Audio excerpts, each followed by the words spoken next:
Estábamos hablando este fin de semana largo y qué mejor opción a quienes no podemos salir por allí, viajar y demás y recorrer nuestra bella Argentina que leer un libro. Exactamente. Leer un libro muy interesante, que tiene un nombre también muy particular porque se llama Las caras del monstruo y su autora es una abogada, periodista muy conocida, ella, Julia Mengolini, con quien estamos en comunicación a través de videollamada, está con su niño que la está asesorando. Julia, muy buenas noches, bienvenida. Marco y Elsa, te saludamos de Noticiero 9 aquí de Resistencia. Hola, ¿qué tal? ¿Cómo les va?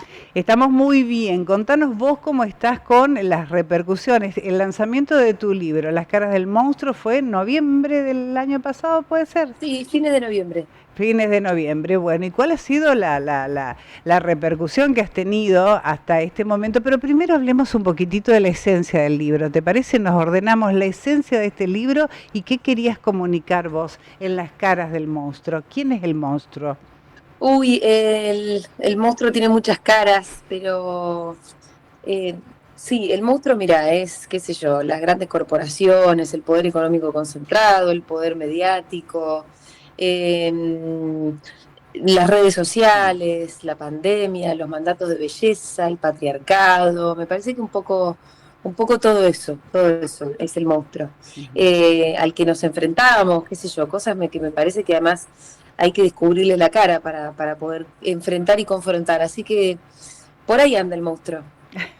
Anda por todos lados, te diré, ¿eh? Anda por todos lados, sí, sí, Presente, sí. Si presente. tuviera que escribirlo, me parece que esas son sus caras. Bien. Ahora, Julia, ¿cómo fue la repercusión, ¿no? Después de lo que ha sido la presentación de este libro?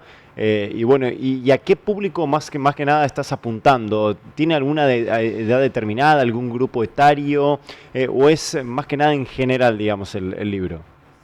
Mira, yo cuando lo escribí no apunté a nada. Ahí Ujú. escribí con el corazón y después, bueno, yo no sabía bien quién iba a ser el lector. Sí, seguramente iban a ser mis oyentes. A esos lectores los tenía bastante garantizados. Pero después pasó que, que hay una amplitud de las personas que están leyendo el libro y que les está gustando, que a mí la verdad que me sorprende porque yo no había pensado, no había pensado en eso. Y después cuando aparece el lector, te sorprende ese lector. Por decirles, no sé, uno de los fans del libro es Víctor Hugo Morales, que es un señor que está cerca de los 80 años. A quien también le gustó muchísimo es a Dora Barrancos, que el otro día me hizo una devolución así muy, bueno, qué sé yo, asombrosa para mí. Y Dora tiene arriba de 80 años también. Y después hay un montón de pibitas y pibitos. Dora lo que me dijo fue que había obligado a sus nietos adolescentes a leerlo. Mira vos. Y entonces Dora asume que es una lectura que le va a interesar también a, a sus nietos y a sus nietas, y que lo van a poder comprender y que le va a gustar y que de algo les va a servir. Entonces, a mí me parece que el público terminó siendo bien amplio. Muchas devoluciones también de gente muy joven que le está copando mucho el libro y como les decía, gente octogenaria que también, a Dolina también le gustó el libro, estoy pensando así, Fíjate, devoluciones como que me honran mucho y de gente grande. Así exacto, que y fíjate Julia, qué destacado eso, porque vos hablas mucho creo que es un fenómeno nuestro, un fenómeno de estos momentos, que son por ejemplo la violencia y el odio que se genera en las redes sociales, que quizás generaciones más jóvenes que nosotros son las que lo viven, lo hacen, lo consumen, no tan grandes, pero bueno, es una parte de tu libro, porque también haces mucha referencia a todo lo que tiene que ver con las exigencias que tenemos las mujeres en cuanto a la sí. estética y demás, ¿no? Que eso es bastante, esa es Bueno, la... lo que pasa es que, claro, son 6 ensayos, ¿no? Para la gente que nos escucha y que no sabe de qué se trata, son 6 ensayos bien concretos, de temas bien concretos y distintos, eh, construidos con mis memorias, mis opiniones, mis debates públicos que por ahí fueron más conocidos, eh, y también con mi bibliografía. Hay muchas lecturas que están ahí también compartidas en el libro. Y entonces, bueno, vos decís, claro, el último capítulo es sobre Twitter específicamente, y yo creo que a alguien que habita Twitter le divierte ese capítulo porque se encuentra, porque se halla, porque sabe de lo que estoy hablando en esa crónica en primera persona, de una persona como muy hostigada en Twitter. Y al mismo tiempo es un capítulo que le sirvió mucho a mi mamá para entender, por ejemplo, de qué se trataba ese universo. Claro. Cuando hablamos de Twitter, de qué hablamos, y cuando alguien es atacado, de qué estábamos hablando. Sí, Y después, por ejemplo, viste, el primer capítulo se llama La muerte de mi papá y el nacimiento de los libertarios. Es un ensayo sobre la pandemia, que es un tema poco abordado, porque a la gente se ve que es una especie de trauma universal que nadie quiso volver a abordar, y para mí es fundamental para entender el presente.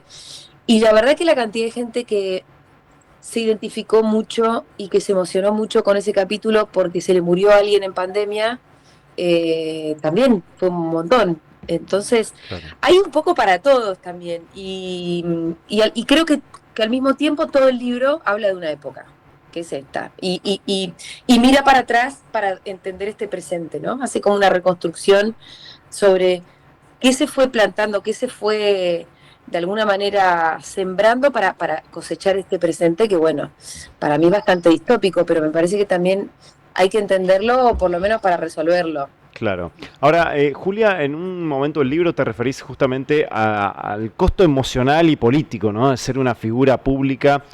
¿Cuál fue para vos ese costo? O si tiene algún costo, digamos, ser una figura reconocida, pública, con temas, bueno, que muchas veces son ampliamente debatidos en nuestro país, ¿no? Bueno, sí, no recuerdo ahora la referencia muy explícita, pero me imagino que por ahí se debe repetir un poco más a lo largo del libro, o tal vez es una sensación que te quedó, ¿no? Porque de imaginar decir, uy, ¿cómo le hincharon las pelotas a esta piba? ¿Cómo hace? Es una de las cosas que me preguntó Víctor Hugo cuando me entrevistó, como se ve que terminó el libro y dijo, qué... Y eso que es Víctor Hugo, ¿no? ¿Cuánta densidad, cuánta carga? Mira, la hay y no la hay, qué sé yo. A mí no sé definirte mucho eso, no sé bien qué responderte porque hay un costo, pero al mismo tiempo hay una convicción. Ujú. Entonces, y también hay mucho amor que compensa. Claro. O vos, Hay o una vos vida en tu día a día, ¿cómo lo fuiste llevando eso? yo trato de, me parece que a mí me sostiene para empezar la convicción. Ujú. Me sostiene también entender de dónde viene. Me sostiene sentir que soy parte de un colectivo, que soy parte de algo que es mucho más importante que yo. Y con esto me refiero no solamente a un colectivo bien abstracto que puede ser, qué sé yo, Campo Nacional y Popular, o las ganas de construir un mundo mejor y todo eso, que es cierto, sino un colectivo bien concreto que es Futurock, la gente que labura ahí, la gente que la escucha, la gente que aporta y es parte de la comunidad. Eh, y eso me parece que me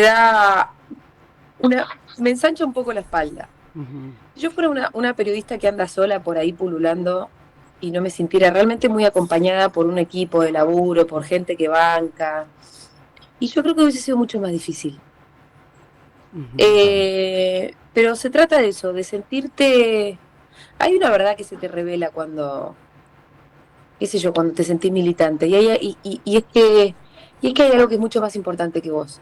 Y eso me parece que sirve como para salirse un poco de uno mismo, y entonces ninguna de las injurias y de las ofensas te calan demasiado profundo. Ujú. Cuando hablas de militante en el periodismo o hablas de militante en la vida? En ¿En la qué? vida, Mm.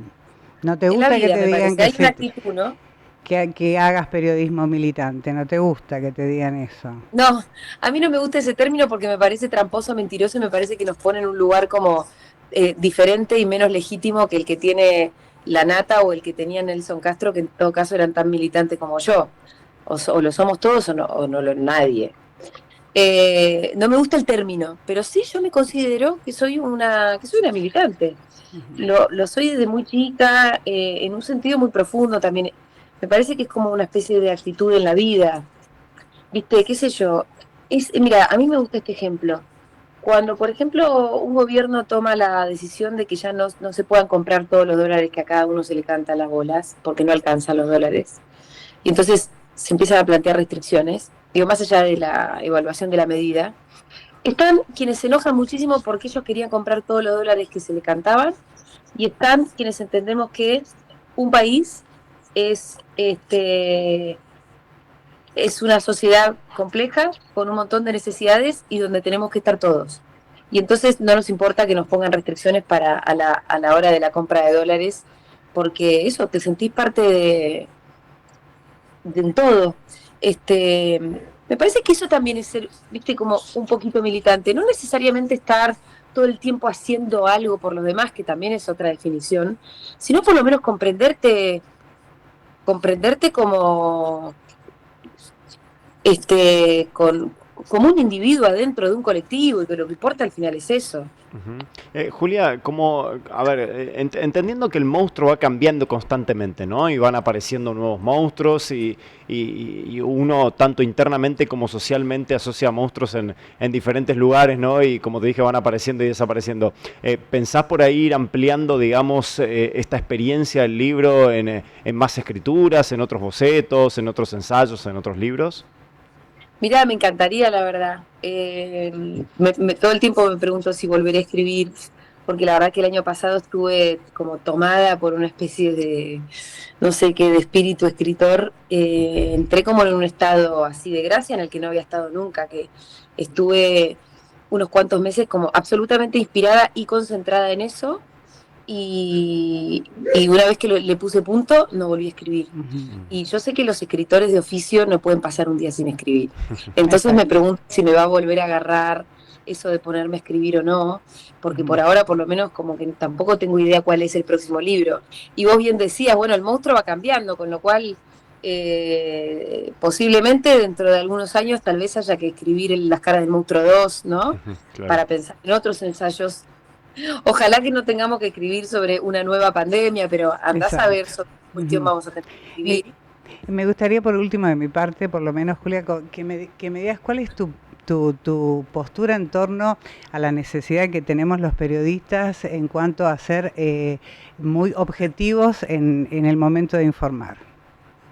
Mira, a mí me parece que los periodistas no tenemos manera de ser objetivos porque somos sujetos y estamos atravesados obviamente que por nuestras preferencias, nuestra cultura, desde el primer día que nacimos, cómo nos trató mamá, y si usamos chupete o no usamos chupete, eso ya nos define una forma de ser, con lo cual nuestra mirada sobre el mundo, imposible que sea objetiva. Lo que sí creo yo, y que hay una enorme diferencia entre aquellos periodistas que asumimos honestamente desde el lugar que hablamos y que además tratamos de apegarnos a la verdad, entendida esta como los hechos que sucedieron simplemente, y aquellos periodistas que no asumen cuál es su posición, que te mienten desde qué lugar están hablando y que además mienten respecto de los hechos que están narrando, ¿no?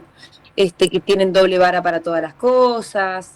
Quiero decir, ahí sí me parece que hay periodistas y periodistas. Después, objetivos no hay ninguno.